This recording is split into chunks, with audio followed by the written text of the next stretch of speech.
ദൈവത്തിന്റെ വചനം ദൈവത്തിന്റെ ശ്വാസമാണെന്നല്ലേ പറയുന്നത്. ദൈവം സകല ദൈവവചനം ദൈവശാസ്ത്രീയമാണെന്നാണ് പറയുന്നത്. അന്നേരം ഞാൻ ഈ ദിവസങ്ങളിൽ ജനത്തോടും ഞാൻ എന്നോട് തന്നെ പറയുന്ന കാര്യം, ഇത് ദൈവത്തിന്റെ ശ്വാസമാണെങ്കിൽ ഇത് ഞാൻ വായിക്കുമ്പോൾ ഈ ശ്വാസം എന്നിലോട്ട് കയറുമല്ലേ, ഈ ശ്വാസം എന്നിൽ അടിക്കുമല്ലേ. അന്നേരം ഈ ദിവസങ്ങളിൽ പക്ഷെ അടുത്തൊരു യങ് ജനറേഷൻ ഭയങ്കരമായിട്ട് ദൈവവചനത്തെ, കാരണം അന്ത്യകാല ഉണർവ് രണ്ട് ചിറകിലായിരിക്കുന്നത്. ഒരു പക്ഷിയുടെ രണ്ട് ചിറക്, അല്ലെങ്കിൽ ഒരു കഴുകൻ ചിറക് വിരിച്ച് നിന്നാൽ അതിൻ്റെ ഒരു ചിറക് പരിശുദ്ധാത്മാവാണെങ്കിൽ ഒരു ചിറക് ദൈവവചനം. 1200 താഴെ അധ്യായങ്ങളേ ഉള്ളു 66 പുസ്തകങ്ങൾ. അതിനകത്ത് തന്നെ നമ്മൾ ഒരു ദിവസം ഒരു 12 അധ്യായം വെച്ച് വായിച്ചാൽ തന്നെ നമുക്ക് 100 ദിവസം കൊണ്ട് ഫുൾ ബൈബിൾ വായിക്കാൻ പറ്റും. യേശു വാഴുന്നു ശുശ്രൂഷകളിലേക്ക് നിങ്ങൾക്ക് സ്വാഗതം. ഇന്ന് ഇത് വിശേഷപ്പെട്ട ഒരു എപ്പിസോഡാണ്. ബൈബിൾ വായനയെക്കുറിച്ചുള്ള ഒരുപാട് നല്ല ആലോചനകൾ നമുക്ക് ലഭിക്കുവാൻ പോകുന്നു. കർത്താവിന്റെ ദാസൻ പാസ്റ്റർ അരവിന്ദ് വിൻസെന്റ് അവറുകൾ നമ്മോടുകൂടെ ഉണ്ട്. പാസ്റ്റർ ബൈബിൾ വായനയിൽ വളരെ മുന്നേറുന്ന ഒരു അഭിഷക്തനാകുന്നു. ആഴത്തിൽ ബൈബിൾ വായിക്കുക, അതുമാത്രമല്ല ഒരു വർഷത്തിൽ തന്നെ പലവട്ടം ബൈബിൾ വായിച്ചു തീർക്കുക, ഇങ്ങനെയുള്ള അത്ഭുതങ്ങളാണ് കർത്താവിൻ്റെ ദാസനിൽ സംഭവിച്ചുകൊണ്ടിരിക്കുന്നത്. അതിനാൽ ഒത്തിരി ആത്മീയ രഹസ്യങ്ങൾ ബൈബിൾ വായനയുമായുള്ള ബന്ധത്തിൽ, വചനവുമായുള്ള ബന്ധത്തിൽ, വചനത്തിലൂടെ ലഭിക്കുന്ന വെളിപ്പാടുകളുമായുള്ള ബന്ധത്തിൽ, വചനം ഏറ്റുപറയുന്നതുമായിട്ടുള്ള ബന്ധത്തിൽ, വചനം ഡിക്ലെയർ ചെയ്യുക, പ്രഖ്യാപിക്കുന്നതുമായുള്ള ബന്ധത്തിലൊക്കെ ഒരുപാട് നല്ല ദൂതുകൾ നമുക്ക് ലഭിക്കുവാൻ പോകുന്നു. അതിനാൽ ഈ എപ്പിസോഡ് ഇത് തീരും വരെയും കാണുവാൻ വേണ്ടി ഞാൻ നിങ്ങളെ ഉത്സാഹിപ്പിക്കുകയാണ്. പാസ്റ്റർ അരവിന്ദ് വിൻസെന്റ് അവറുകളെ ഞങ്ങളുടെ പ്രക്ഷേപണത്തിലേക്ക് സ്വാഗതം ചെയ്യുന്നു. Thank you so much pastor. Thank you so much. ഒരുമിച്ച് ലഭിക്കുന്ന ഈ അവസരം വളരെ വിലപ്പെട്ടതാണ്. കർത്താവ് വളരെ ശക്തമായിട്ട് മൂവാറ്റുപുഴയിൽ കർത്തദാസനെ ഉപയോഗിച്ചുകൊണ്ടിരിക്കുന്നു. ദൈവത്തിന്റെ കൃപ. പ്രത്യേകിച്ചും എന്നോട് പങ്കുവച്ച ചില കാര്യങ്ങൾ എന്നെ അത്ഭുതപ്പെടുത്തി. ബൈബിൾ വായിക്കുന്നതിന് വേണ്ടിയുള്ള ഒരു പ്രത്യേകമാകുന്ന പ്രാപ്തി പരിശുദ്ധാത്മാവിൽ നിന്ന് സ്വീകരിച്ചു. അനേകർക്ക് ബൈബിൾ അധികമായി വായിക്കുവാൻ കഴിയത്തില്ല. ചില അധ്യായങ്ങൾ വായിച്ചു കഴിയുമ്പോൾ തന്നെ പിന്നെ മുന്നോട്ട് പോകത്തില്ല. എന്നാൽ പാസ്റ്റർ പറഞ്ഞത് ഒരു വർഷം തന്നെ പലവട്ടം ബൈബിൾ വായിക്കുന്നു എന്നാണ്. ഞങ്ങളതെല്ലാം കേൾക്കാൻ വളരെ താല്പര്യത്തോടുകൂടെ ആയിരിക്കുകയാണ്. വിശദീകരിക്കുമോ പാസ്റ്ററെ? ബൈബിള് ശരിക്കും നമുക്ക് ദൈവം നൽകിയ 66 പുസ്തകങ്ങളെന്ന് പറയുമ്പം പഴയ നിയമവും പുതിയ നിയമവും കൂടെ ചേർത്ത് ഒരു 1200 താഴെ അധ്യായങ്ങളേ ഉള്ളൂ, അല്ലെങ്കിൽ 1200 താഴെ ഉള്ളത്. അന്നേരം അത് വായിക്കുക എന്ന് പറഞ്ഞാൽ അതൊരു ദൈവത്തിൻ്റെ ഫേവറാണ് ഞാൻ മനസ്സിലാക്കുന്നത്. ബൈബിള് വായിക്കാൻ ദൈവത്തിൻ്റെ ഫേവർ വേണം. നോർമലി എനിക്ക് തോന്നുന്നില്ല ബൈബിൾ വായിക്കാൻ പറ്റുമെന്ന്. 1200 താഴെ അധ്യായങ്ങളേ ഉള്ളു 66 പുസ്തകങ്ങൾ. അതിനകത്ത് തന്നെ നമ്മൾ ഒരു ദിവസം ഒരു 12 അധ്യായം വെച്ച് വായിച്ചാൽ തന്നെ നമുക്ക് 100 ദിവസം കൊണ്ട് ഫുൾ ബൈബിൾ വായിക്കാൻ പറ്റും. ഒരു ദിവസം 12 അധ്യായം വായിച്ചാൽ തന്നെ 100 ദിവസം കൊണ്ട് നമുക്ക് 66 പുസ്തകം വായിക്കാൻ പറ്റും. 100 ദിവസം കൊണ്ട് നമുക്ക് 66 പുസ്തകം വായിക്കാൻ പറ്റുമെങ്കിൽ ഒരു വർഷം 365 ദിവസമുണ്ട്. അങ്ങനാണെങ്കിൽ നോർമലി നമ്മൾ ബൈബിൾ വായിച്ചാൽ പോലും ഒരു വർഷം നമുക്ക് 3 പ്രാവശ്യം ബൈബിൾ വായിക്കാൻ പറ്റും. ബൈബിൾ വായിക്കുക എന്ന് പറഞ്ഞാൽ അത് ദൈവം നമ്മളോട് സംസാരിച്ചുകൊണ്ട് നമുക്ക് വചനം വായിക്കാം. നോർമലായിട്ട് നമുക്ക് ബൈബിൾ വായിച്ചു വിടാം. ബൈബിൾ മറ്റൊരു വാക്യമുണ്ട്, കണ്ടെത്തി വായിക്കാം. അതാണ് ബൈബിളിലൊരു വാക്യമുണ്ട്, ന്യായപ്രമാണത്തിലും പ്രവചന പുസ്തകത്തിലും എഴുതിയിരുന്നവനെ ഞാൻ കണ്ടെത്തി എന്ന് ഫിലിപ്പോസ് നഥനയേലിനോട് പറയുന്നൊരു പദമുണ്ട്. അത് എൻ്റെ ലൈഫിൽ ഞാൻ ഈ വചനം വായിക്കുക എന്നുള്ളത് ഇങ്ങനൊരു അളവിലേക്ക് വരാൻ കാരണം ഒരൊറ്റ വാക്യമാണ്. യെരുശലേമിൽ നിന്ന് 7 മൈൽ ദൂരത്തേക്ക് യാത്ര ചെയ്ത ശിഷ്യന്മാരുടെ നടുവിൽ, അല്ലെങ്കിൽ അവരുടെ കൂടെ യേശു ചേർന്ന് നടന്ന് ന്യായപ്രമാണത്തിലും പ്രവചന പുസ്തകത്തിലും എഴുതിയിരുന്ന തന്നെ വെളിപ്പെടുത്തിയെന്ന്. അന്നു മുതൽ ഞാൻ ദൈവത്തോട് പ്രാർത്ഥിക്കുമായിരുന്നു, കർത്താവെ എനിക്കിതിനകത്തെ അങ്ങേ വെളിപ്പെടുത്തി തരണം. അതുകൊണ്ട് അന്നു മുതൽ ബൈബിൾ ഞാൻ വായിക്കും. ഞാൻ ആദ്യം ഒരു ബൈബിൾ മേടിച്ചാൽ ആദ്യം അത് നോർമലി വായിച്ചു വിടും. അത് കഴിഞ്ഞാൽ പിന്നെ ആ ബൈബിൾ ഞാൻ അടയാളപ്പെടുത്തി വായിക്കും. അത് കഴിഞ്ഞാൽ പിന്നീട് ഞാൻ ആ ബൈബിൾ വായിക്കുമ്പോൾ എന്നോട് സംസാരിച്ചു എന്ന് തോന്നുന്ന വചനങ്ങളെ ഞാൻ വീണ്ടും നോട്ട് ചെയ്ത് വെക്കും, ഞാൻ എഴുതും. പക്ഷേ ഞാൻ 119 സങ്കീർത്തനത്തിനകത്തെ ഓരോ ദൂതുകളും ഞാൻ എഴുതി വെച്ച്, ഇത് ആ ഡയറി എൻ്റെ കയ്യിൽ ഇപ്പോൾ ഉണ്ടോ എന്ന് എനിക്കറിയില്ല, ഉണ്ടെങ്കിൽ ഇവിടെ കാണും, എഴുതി വെക്കുവാൻ. 119 സങ്കീർത്തനത്തിൽ നിൻ്റെ വചനത്തെക്കുറിച്ചുള്ളത് ഞാൻ എഴുതി വെക്കുവാൻ. വചനം എന്നെ നടത്തുന്നു, വചനം എന്നെ പാലിക്കുന്നു, വചനം എൻ്റെ അസ്ഥികളിൽ അടയ്ക്കപ്പെട്ട എൻ്റെ അകത്ത് കത്തുന്നു, ഇങ്ങനെ എഴുതി വെക്കും. ഞാൻ ഈ ബൈബിൾ പക്ഷേ ഞാൻ 20-ാമത്തെ വയസ്സിലാണ് കർത്താവിൻ്റെ വേലയ്ക്ക് വേണ്ടി ഇറങ്ങുന്നത്. ഞാൻ കർത്താവിൻ്റെ വേലയ്ക്ക് വേണ്ടി ഇറങ്ങിയതിൻ്റെ അന്ന് മുതൽ ഞാൻ ബൈബിൾ വായിക്കുമായിരുന്നു. പക്ഷേ എങ്കിൽ പോലും പക്ഷേ എൻ്റെ ലൈഫിൽ ബൈബിളിൻ്റെ തിരുവചനത്തെ കൂടുതലായിട്ട് ഞാൻ ഏറ്റവും കൂടുതലായിട്ട് വായിക്കാൻ തുടങ്ങിയത് ഏകദേശം ഒരു 8 വർഷത്തിന് മുമ്പാണ്. അതുവരെ ഞാൻ ബൈബിൾ വായിക്കുമെങ്കിൽ പോലും ഞാൻ ഇത്രത്തോളം എനിക്ക് ഇതിനോടൊരു ആർത്തി തോന്നിയിട്ടില്ല. ഇപ്പോഴത്തെ എൻ്റെ ഒരു പ്രശ്നമെന്ന് പറഞ്ഞാൽ എനിക്കത് ആർത്തിയായിട്ട് മാറി. ഇനി എൻ്റെ വൈഫിനോടോ എൻ്റെ ഇപ്പോൾ ചർച്ചിലുള്ളവരോടോ ചോദിച്ചാൽ അറിയാം, എപ്പോൾ അവരെന്നെ കണ്ടിട്ടുണ്ടെങ്കിലും ഞാൻ ബൈബിൾ വായിച്ചുകൊണ്ടിരിക്കും. ഞാൻ ഈ ഓഫീസിൽ വന്നാലും ബൈബിൾ വായിച്ചുകൊണ്ടിരിക്കും. പക്ഷെ നോക്കിയാൽ അറിയാം, ഇതെൻ്റെ ഓഫീസിലെ ബൈബിളാണ്, ഇതെൻ്റെ ഓഫീസിലെ ബൈബിളാണ്. ഞാൻ ഇവിടെ വരുമ്പോൾ വായിക്കുന്ന ബൈബിളാണ്. ഈ ബൈബിൾ ഞാൻ ഓൾറെഡി വായിച്ച് തീർത്ത ബൈബിളാണ്. ഇത് ഞാൻ വായിച്ച് തീർക്കുമ്പോൾ ആ ബൈബിളിൻ്റെ അവസാനം ഞാൻ ഏത് അധ്യായം വായിച്ച് തീർത്താലും അതിൻ്റെ അവസാനം ഞാൻ ആമേൻ എന്നൊരു ഇതെഴുതും. ഇതെല്ലാം വായിച്ച് ഇതിനകത്തെല്ലാം ഞാൻ ആമേൻ എഴുതി വെക്കും. അതുപോലെ തന്നെ ഇതിപ്പോൾ ഞാൻ പുതുതായിട്ടൊന്ന് ഭക്ഷണോട് ഞാൻ പറഞ്ഞു, പുതുതായിട്ട് മേടിച്ചൊരു ബൈബിളാണ് ഇത്. ഞാൻ ഓൾറെഡി ഈ ബൈബിൾ ഞാനിപ്പം ഇത് ഞാൻ ഇങ്ങനെ എഴുതും, ഇങ്ങനെ എഴുതി വെക്കും ബൈബിളിൻ്റെ കൂടെ. ഇത് പുതുതായിട്ട് ഇപ്പോൾ കിട്ടിയ ഒരു ബൈബിളാണ്. ഇതാണ് പക്ഷേ ഞാൻ ചെയ്യുന്നത്. ഒരു വട്ടം വായിച്ചാൽ ആമേൻ 1 എഴുതും, 2 വട്ടം വായിച്ചാൽ ആമേൻ 2 എഴുതും. ഈ കൊലോസി ലേഖനം ഞാൻ ഇത് മേടിച്ചതിന് ശേഷം 3 വട്ടം വായിച്ചു, 3 പ്രാവശ്യം എഴുതും, എഴുതും. പക്ഷേ എൻ്റെ ഇവിടെ മറ്റൊരു ബൈബിൾ എൻ്റെ ബാഗിൽ ഞാൻ സ്ഥിരം കൊണ്ടു നടക്കുന്ന ബൈബിൾ, അതിനകത്ത് 32-40 വട്ടം ആമേൻ എഴുതിയ അധ്യായങ്ങളുണ്ട്. അന്നേരം അത് വായിക്കുന്നതിൻ്റെ കാരണം, പക്ഷേ എനിക്ക് ബൈബിൾ കോളേജിൽ പഠിക്കാൻ പോകാനുള്ള നിവൃത്തിയില്ലാത്തൊരു വീട്ടിലാണ് ഞാൻ ജനിച്ചത്. എൻ്റെ ഫാദർ ഇന്നും കിളയ്ക്കാൻ പോകുന്നൊരു അപ്പൻ്റെ മോനാണ് ഞാൻ. അങ്ങനെ ബൈബിൾ കോളേജിൽ പോയി പഠിക്കാൻ നിവൃത്തിയില്ലാന്ന്, അതുകൊണ്ട് ദൈവസന്നിധി ഇരുന്ന് ദൈവം പഠിപ്പിക്കണമെന്ന് പറഞ്ഞ് അന്ന് മുതൽ ഇന്ന് വരെയും വചനം വായിക്കുക എന്നുള്ളതാണ് എൻ്റെ ജീവിതത്തിൻ്റെ ഏറ്റവും വലുത്. ഞാൻ 4 മണിക്കൂർ ബൈബിൾ വായിച്ച്, എനിക്ക് പ്രാർത്ഥന ടൈം കുറവാണ്, അതാണ് തുറന്ന് നമ്മുടെ പ്രേക്ഷകരെ കേൾക്കാൻ വേണ്ടി തന്നെയാണ്. ഞാൻ 2 മണിക്കൂറാണ് എൻ്റെ മാക്സിമം ഞാൻ ഒരു ദിവസം പ്രാർത്ഥിക്കുക. അതിൽ കൂടുതൽ എനിക്ക് പ്രാർത്ഥിക്കാൻ ഇതുവരെയും പറ്റിയിട്ടില്ല. ഇതും പ്രാർത്ഥനയാണ്. ബൈബിൾ വായന 4 മണിക്കൂർ എന്ന് പറയുമ്പോൾ അത് സ്പിരിച്വൽ ആക്ടിവിറ്റി എന്നാണ് നമ്മൾ അതിനെ കാണേണ്ടത്. പ്രയർ എന്ന് പറയുന്നത് ഒരു സ്പിരിച്വൽ ആക്ടിവിറ്റിയാണ്. Okay. Study of the word of God ഒരു സ്പിരിച്വൽ ആക്ടിവിറ്റിയാണ്. അപ്പോൾ ചിലർ 4 മണിക്കൂർ പ്രാർത്ഥിക്കുന്നത് ഒരു സ്പിരിച്വൽ ആക്ടിവിറ്റിയാണ്. 2 മണിക്കൂർ ബൈബിൾ വായിക്കുന്നു, അതൊരു സ്പിരിച്വൽ ആക്ടിവിറ്റിയാണ്. അതിനെ പാസ്റ്റർ ചെയ്യുന്നത് അവർ 6 മണിക്കൂർ ദൈവസാന്നിധ്യത്തിൽ ചിലവഴിക്കുന്നു. പാസ്റ്റർ 4 മണിക്കൂർ ബൈബിൾ വായിക്കുന്നു, 2 മണിക്കൂർ പ്രാർത്ഥിക്കുന്നു. അപ്പോൾ 6 മണിക്കൂറോളം സ്പിരിച്വൽ ആക്ടിവിറ്റിയിലാണ്. നേരെ സ്പിരിച്വൽ ആക്ടിവിറ്റി. അല്ലാതെ തന്നെ നമ്മൾ ശുശ്രൂഷയിലായിരിക്കുന്നത് കൊണ്ട് മിക്ക സമയങ്ങളിലും നമ്മളൊരു അന്യഭാഷയിലുള്ള പ്രാർത്ഥനയും അങ്ങനെ പൊതുവിൽ നമ്മളൊരു സ്പിരിച്വൽ ആക്ടിവിറ്റിയിലാണ് നമ്മൾ ഓരോരുത്തരും ആയിരിക്കുന്നത്. എന്നാൽ ഇത് വളരെ പ്രധാനപ്പെട്ട ഒരു കാര്യമാണ്. ബൈബിളിനോട് ഇത്രയധികം ആർത്തി ഉണ്ടാകുകയും ബൈബിൾ അനവധി പ്രാവശ്യം വായിക്കുവാൻ കഴിയുന്ന അതൊരു കൃപയാണ്. ഇപ്പോൾ 1 വർഷം 3 പ്രാവശ്യം ഉറപ്പായിട്ടും വായിച്ചു തീർത്തിരിക്കും. 100%. അത് വെറുതെ അങ്ങ് വായിക്കുകയല്ല, പക്ഷെ ഞാൻ കണ്ടെത്തുക. പക്ഷെ ഞാൻ ഓരോ ഈ ബൈബിൾ ഭാഷ ഇപ്പം ഞാൻ അതുകൊണ്ടാണ് ഇതിപ്പോൾ നമ്മൾ അടുത്തൊരു തലമുറ ഇത് ഭാഷക്ക് കണ്ടാലറിയാം, ഇത് വെറുതെ വായിക്കുകയല്ല. അല്ലല്ല, ഇത് ഈ ബൈബിളിൽ എഴുതിയിരിക്കുന്നത് വരച്ചിരിക്കുന്നത് അതൊക്കെ നിങ്ങൾക്ക് കാണാൻ കഴിയുന്നല്ലോ. ഇത് വെറുതെ ഇതല്ല, ഒരു അധ്യായം വായിക്കുമ്പോൾ സമയം എടുക്കുമല്ലോ ഭാഷ, നല്ലപോലെ എടുക്കും. ഇങ്ങനെ സമയം എടുത്തിട്ടും 12 അധ്യായം വായിക്കുന്നുണ്ട്. 12 കൂടുതൽ എനിക്ക് ടൈം കിട്ടുന്നുണ്ട് ഭാഷ, ഞാൻ ടൈം കിട്ടുന്നുണ്ട്, വായിക്കാനുള്ള സമയമുണ്ട്. എൻ്റെ വീട്ടിൽ അതിനുള്ള സാഹചര്യം എനിക്ക് ഒരുക്കുന്നുണ്ട്. ഞാൻ പ്രാർത്ഥിക്കാനോ ബൈബിൾ വായിക്കാനോ മാറിക്കഴിഞ്ഞാൽ എൻ്റെ വീട്ടിൽ ആരും എന്നെ ഡിസ്റ്റർബ് ചെയ്യാൻ വരത്തില്ല. ഞാൻ ആ റൂമിൽ നിന്ന് എപ്പം പുറത്തു വരുന്ന അപ്പോഴെന്നെ അവർ ഇത് ചെയ്യത്തുള്ളൂ. അന്നേരം ഞാൻ അവരുടെ ബൈബിൾ വായിക്കാറുണ്ട്. അപ്പോൾ എത്ര അധ്യായമാണ് സാധാരണഗതിയിൽ ഒരു നിയമം പോലൊന്നും അല്ല, എന്നാലും നമ്മുടെ ജീവിതത്തിൻ്റെ ഒരു ഭാഗമായി തീർന്നല്ലോ. അപ്പോൾ എത്ര അധ്യായം വരെ ഒരു ദിവസം വായിക്കാൻ കഴിയും? പക്ഷേ ഏറ്റവും കുറഞ്ഞ് ഞാൻ ഉൽപ്പത്തി പുസ്തകം വായിക്കാനിരുന്നാൽ എനിക്ക് അങ്ങനെ ഒരു സാഹചര്യം ഉള്ള ദിവസമാണെങ്കിൽ അത് മുഴുവൻ ഞാൻ വായിച്ചിട്ട് എഴുന്നേക്കത്തുള്ളൂ.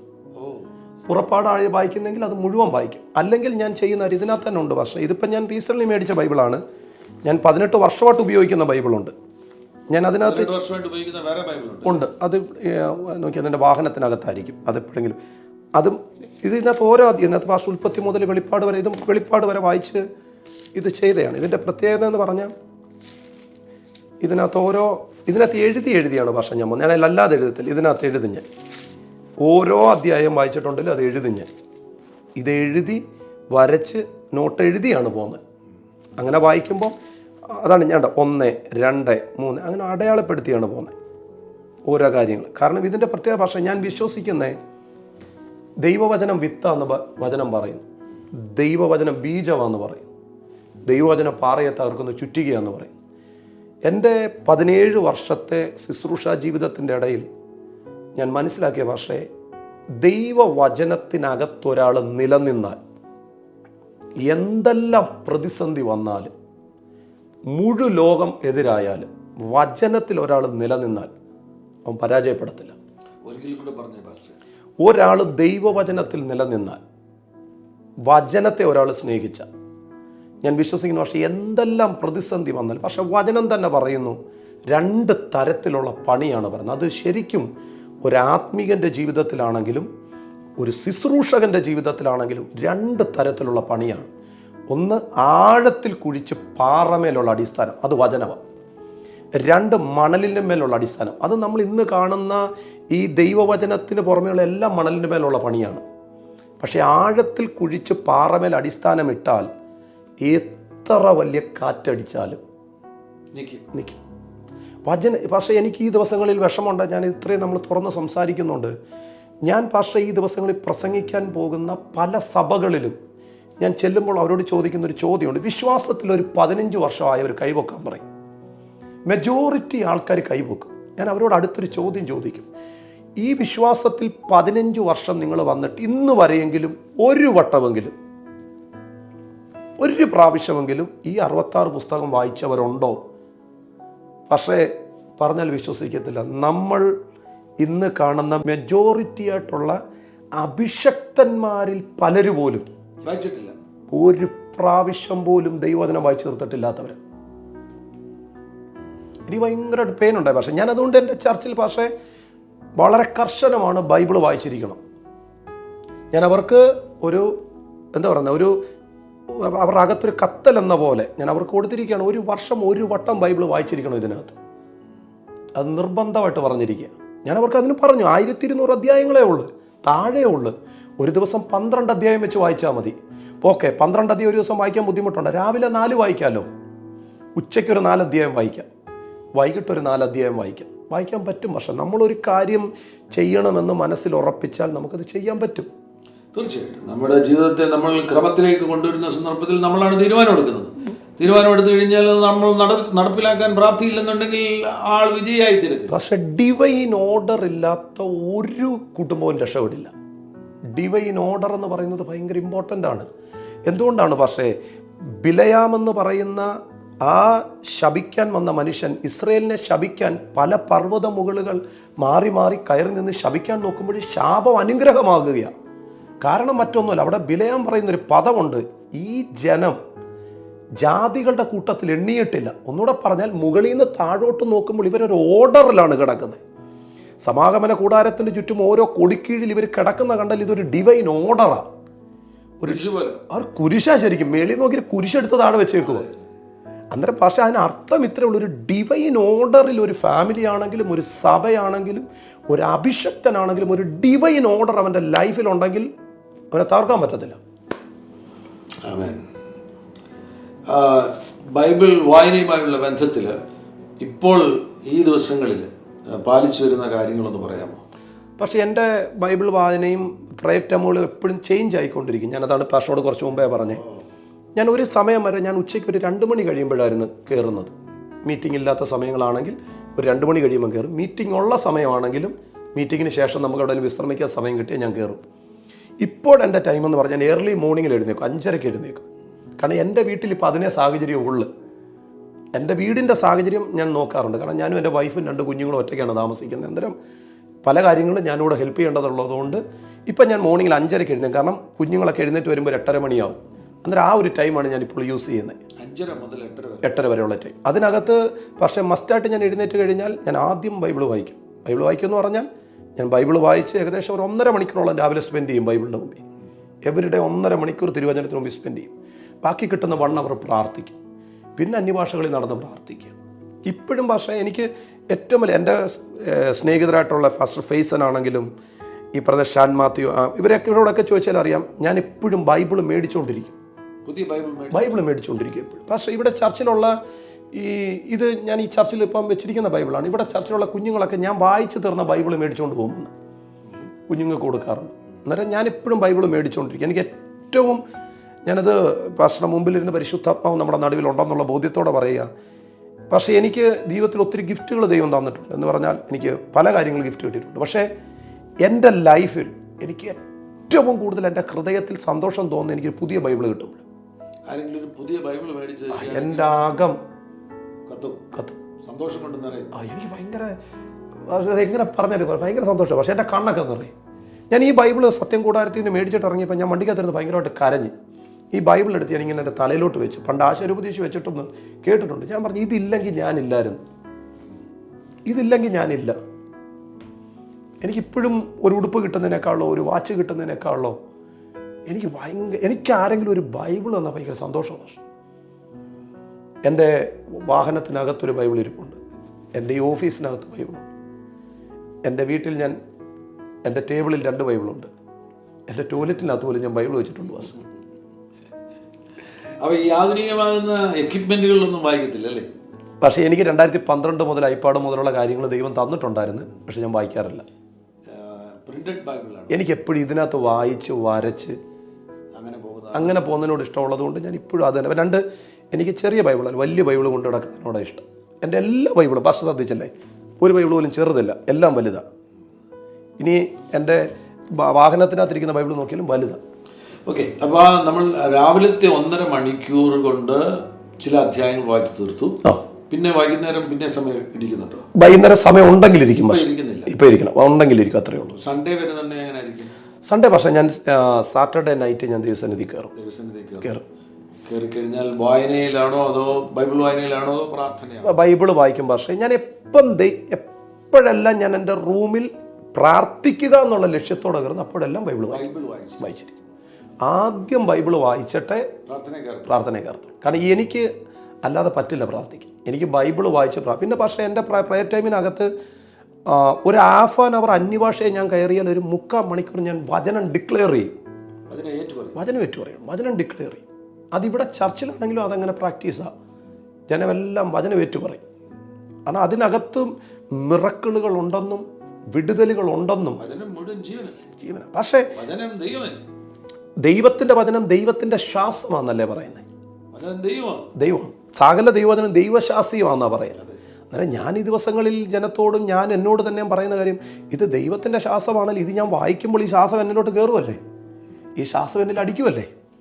അന്നേരം ഈ ദിവസങ്ങളിൽ പക്ഷേ അടുത്തൊരു യങ് ജനറേഷൻ ഭയങ്കരമായിട്ട് ദൈവവചനത്തെ, കാരണം അന്ത്യകാല ഉണർവ് 2 ചിറകിലായിരിക്കുന്നത്. ഒരു പക്ഷിയുടെ 2 ചിറക്, അല്ലെങ്കിൽ ഒരു കഴുകൻ ചിറക് വിരിച്ച് നിന്നാൽ അതിൻ്റെ ഒരു ചിറക് പരിശുദ്ധാത്മാവാണെങ്കിൽ ഒരു ചിറക് ദൈവവചനം. അന്ത്യകാല ഉണർവ് ഈ 2 ചിറകിലാണ്, പരിശുദ്ധാത്മാവും വചനവും. ഇത് 2 ഒരുമിച്ച് അവിടെ എഴുന്നേറ്റ് നിൽക്കുന്നു. അവിടെ യഥാർത്ഥ റിവൈവൽ അവിടെ ഉണ്ടായിരിക്കും. അന്നേരം ദൈവ ഈ ദിവസങ്ങളിൽ ഞാനിപ്പോൾ എൻ്റെ മുമ്പിൽ വരുന്നവരോടാണെങ്കിലും നമ്മുടെ പല ക്യാമ്പുകളിൽ, നമ്മുടെ ഫാസ്റ്റർ ഫേസൺ സംഘടിപ്പിച്ച പല ക്യാമ്പുകളിലും പാസ്റ്റർക്ക് അവരോട് ചോദിച്ചാൽ അറിയാം, ആ ക്യാമ്പുകളൊക്കെ കഴിഞ്ഞു പോയ പലരും പിന്നത്തേതിൽ വരുന്ന റിസൾട്ട് ഒരു ബൈബിള് തിന്നുമായിരുന്നു. അങ്ങനെ തന്നെ പറയാം, ബൈബിൾ തിന്നുക. അന്നേരം ഈ ദിവസങ്ങളിൽ പോലെ തന്നെ പലരും അവിടെ നിന്നുള്ള അപ്ഡേഷനുകൾ വരുന്നത്, അന്ന് പാസ്റ്റർ അത് പറഞ്ഞതിന് ശേഷം ഞങ്ങൾക്ക് ദൈവവചനം വായിക്കാൻ പറ്റുന്നുണ്ട്, ദൈവവചനത്തിലേക്ക് തിരിയാൻ പറ്റുന്നുണ്ട്. ഞാൻ മനസ്സിലാക്കുന്ന പക്ഷേ ഇതിനെ സ്നേഹിച്ചാൽ ഇത് സ്നേഹിക്കും. അപ്പോൾ വചനത്തിലൂടെ നമ്മൾ വിടുതലുകൾ നടക്കുന്ന സന്ദർഭത്തിൽ വ്യത്യസ്തമാകുന്ന നിലയിൽ പ്രാർത്ഥനയിലൂടെ അഭിഷേകത്തിലൂടെയൊക്കെ അത്ഭുത ദൈവപ്രവർത്തികൾ സംഭവിക്കുന്നുണ്ട്. പാസ്റ്ററുടെ ഡിക്ലറേഷൻസിലൂടെ ഒരുപാട് അത്ഭുതങ്ങൾ സംഭവിച്ചു. ഒത്തിരി സംഭവിച്ചിട്ടുണ്ട്. പക്ഷെ കാരണം അത് വളരെ ചില അത്ഭുതങ്ങൾ എന്നോട് പറഞ്ഞത് വിചിത്രമാകുന്ന അത്ഭുതങ്ങളാണ്. അത് നമുക്ക് അവിശ്വസനീയമായി തോന്നുന്നു. പബ്ലിക്കിൽ പറഞ്ഞവർക്ക് വിശ്വസിക്കാൻ പോലും പറ്റില്ല, നമുക്ക് പൊതുവിൽ പറയാനൊക്കെ പറ്റത്തില്ല. എന്നാൽ ചില അത്ഭുതങ്ങൾ വചനം ഡിക്ലെയർ ചെയ്തത് മൂലം സംഭവിച്ച ചില അത്ഭുതങ്ങളൊന്ന് പങ്കുവയ്ക്കാം. പക്ഷെ അങ്ങനെ ഞാൻ ഓർത്തു പറയാവുന്നതിന് അപ്പുറം എൻ്റെ ലൈഫ് തന്നെ പക്ഷേ നോക്കിക്കഴിഞ്ഞാൽ വചനം ഞാൻ ഡിക്ലെയർ ചെയ്താണ്. പക്ഷെ ഓരോ മേഖലയിലോട്ടും കയറുന്നത് ഡിക്ലെയർ ചെയ്ത ഒരു വിഷയം വന്നാൽ ഞാൻ അതിൻ്റെ മുമ്പിൽ അന്നേരം വചനത്തെ, ഞാനിപ്പോൾ ഒരു വീട്ടിൽ നമ്മുടെ ഒരു വിഷയത്തിന് പ്രാർത്ഥിക്കാൻ വന്നാൽ പോലും ഞാൻ പറഞ്ഞു ഞാനൊരു വചനം തൊടുത്ത് വിട്ടിട്ടുണ്ടെന്നാണ് പറയുന്നത്, എഴുതി വിട്ടിട്ടുണ്ടെന്ന് പറയും.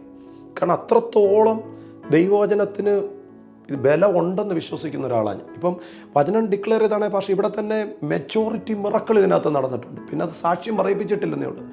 മെജോറിറ്റി ആയിട്ടുള്ള മിറക്കൾ ഇതിനകത്ത് നടന്നിട്ടുണ്ട്. ദൈവവചനം വീടുകളിൽ ഏറ്റു പറഞ്ഞ് പിറ്റേ ദിവസം മിറക്കളോട് ഇവിടെ വന്നവരുണ്ട്. അന്നേരം അടുത്തൊരു ജനറേഷൻ പക്ഷേ രോഗസൗഖ്യത്തിന് ദൈവത്തിന്റെ വചനം മതി. അത്ഭുതകരമാകുന്ന ദൈവപ്രവർത്തികൾക്ക് ദൈവത്തിന്റെ വചനം മതി. ചില കുടുംബങ്ങളെ വിടുതലിലേക്ക് കൊണ്ടുവരുവാൻ വേണ്ടി ദൈവത്തിന്റെ വചനം മതി. ദേശത്തിന്റെ സ്വാതന്ത്ര്യത്തിന് വേണ്ടി, ദേശത്തൊരു ഉണർവുണ്ടാകുവാൻ വേണ്ടി വചനം ഡിക്ലെയർ ചെയ്യണം. പക്ഷെ വ്യത്യസ്തമാകുന്ന നിലകളിൽ ദൈവത്തിന്റെ വചനം ഡിക്ലെയർ ചെയ്യുവാൻ ഞാൻ ഈ ചർച്ചിനകത്ത് പക്ഷേ ഏകദേശം എനിക്ക് തോന്നുന്നു 150ഓളം വചനങ്ങൾ ഞാൻ ഇവിടെ എഴുതി കൊടുത്തിട്ടുണ്ട് ഇവർക്ക്. അതിനകത്ത് പക്ഷേ ഹെൽത്തിനുള്ളതുണ്ട്, ഫിനാൻഷ്യലിനുള്ളതുണ്ട്. ഇതിനകത്ത് 66 പുസ്തകത്തിൽ പക്ഷേ നമുക്ക് ഫിസിക്കലി മെന്റലി എല്ലാത്തിനുമുള്ള ദൂത് കിടക്കുകയല്ലേ, എല്ലാത്തിനും ഉള്ളത് കിടക്കും. മനുഷ്യന് വേണ്ടി ഈ ഭൂമിയിലേക്കും വരാൻ പോകുന്ന എല്ലാത്തിലും നിത്യതയിലേക്കുമുള്ള എല്ലാ കാര്യങ്ങളും, സകല മെഡിസിനും ഇതിനകത്തല്ലേ, സകല ഡോറും ഇതിനകത്തല്ലേ ഇരിക്കുന്നത്. മെഡിസിൻ എന്ന് വാക്ക് വരുമ്പോൾ തന്നെ സദൃശവാക്യങ്ങളിൽ 4:20 അവിടെ വരുന്നുണ്ട്, താഴോട്ട് വരുന്നുണ്ട്.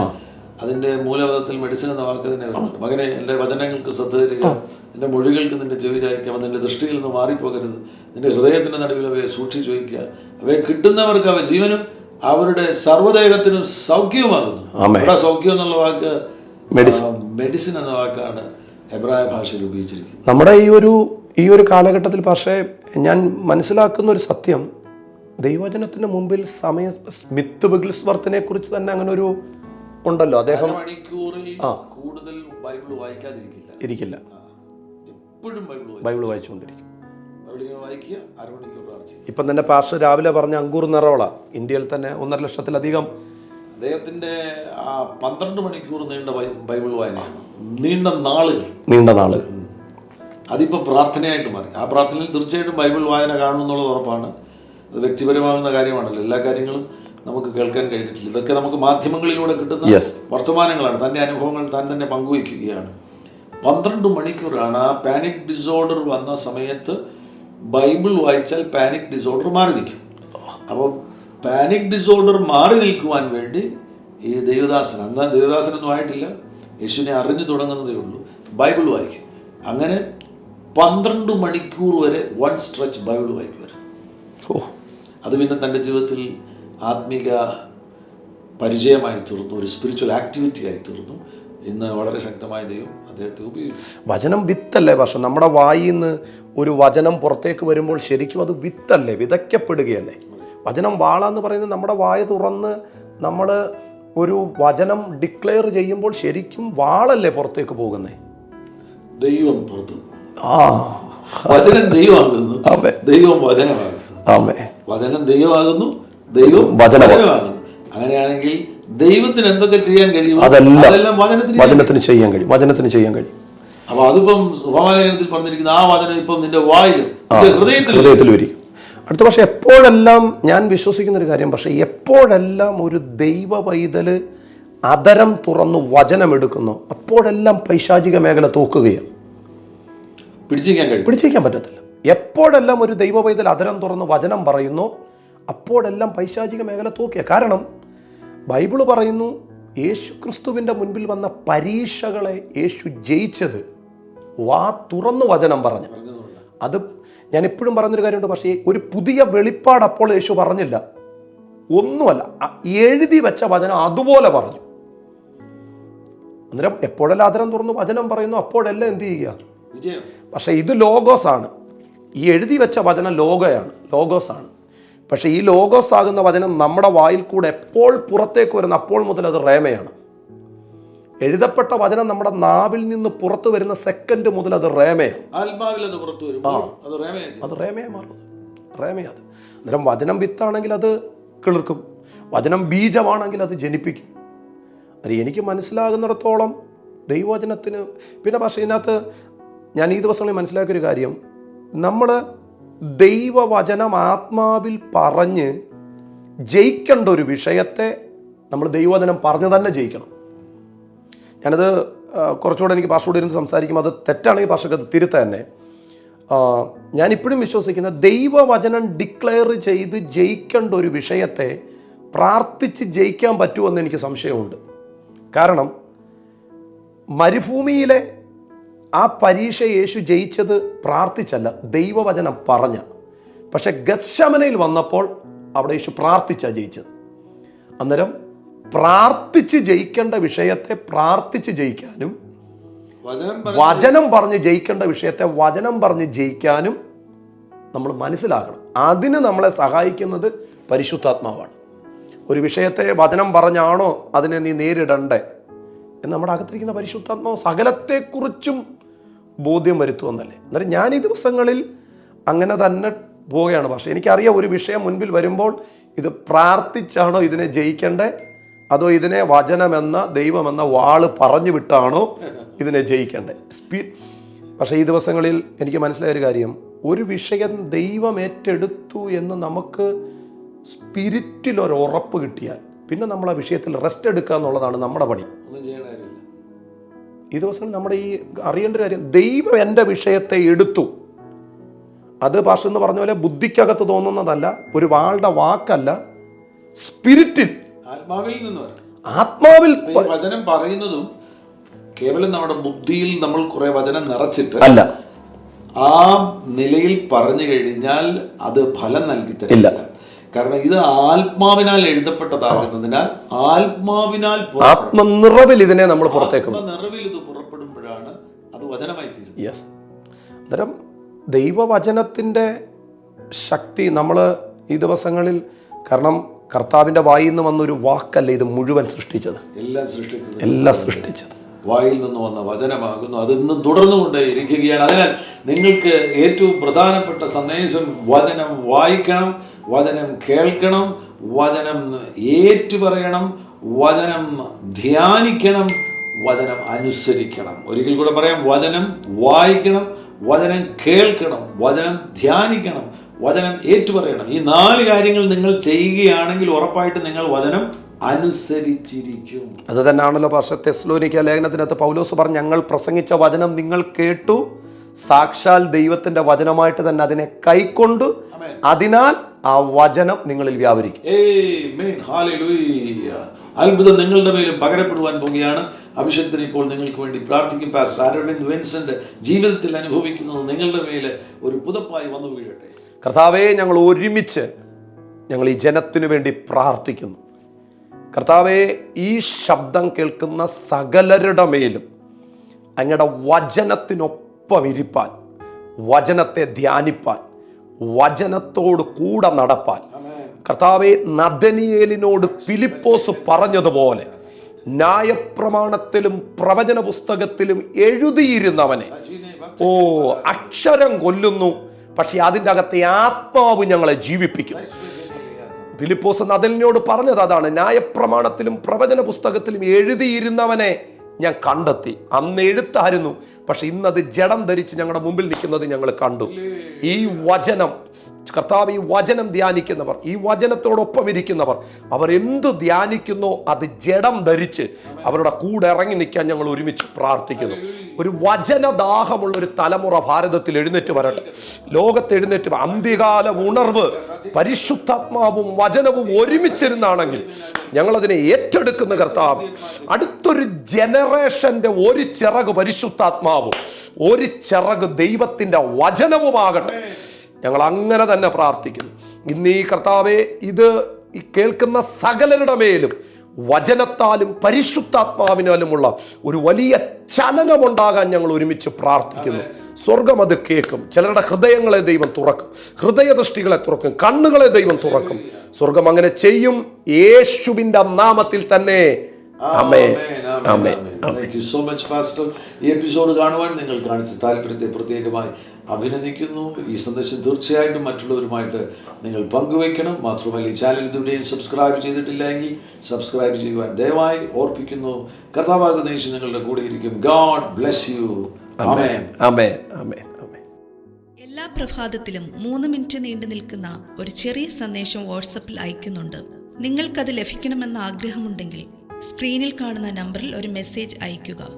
ഞങ്ങളുടെ ഓൺലൈൻ റേഡിയോ ആയ ജീസസ് റെയിൻസ് റേഡിയോയുടെ ആപ്പ് ഇതുവരെയും ഡൗൺലോഡ് ചെയ്തിട്ടില്ല എങ്കിൽ പ്ലേ സ്റ്റോറിലും ആപ്പ് സ്റ്റോറിലും ലഭ്യമാണ്.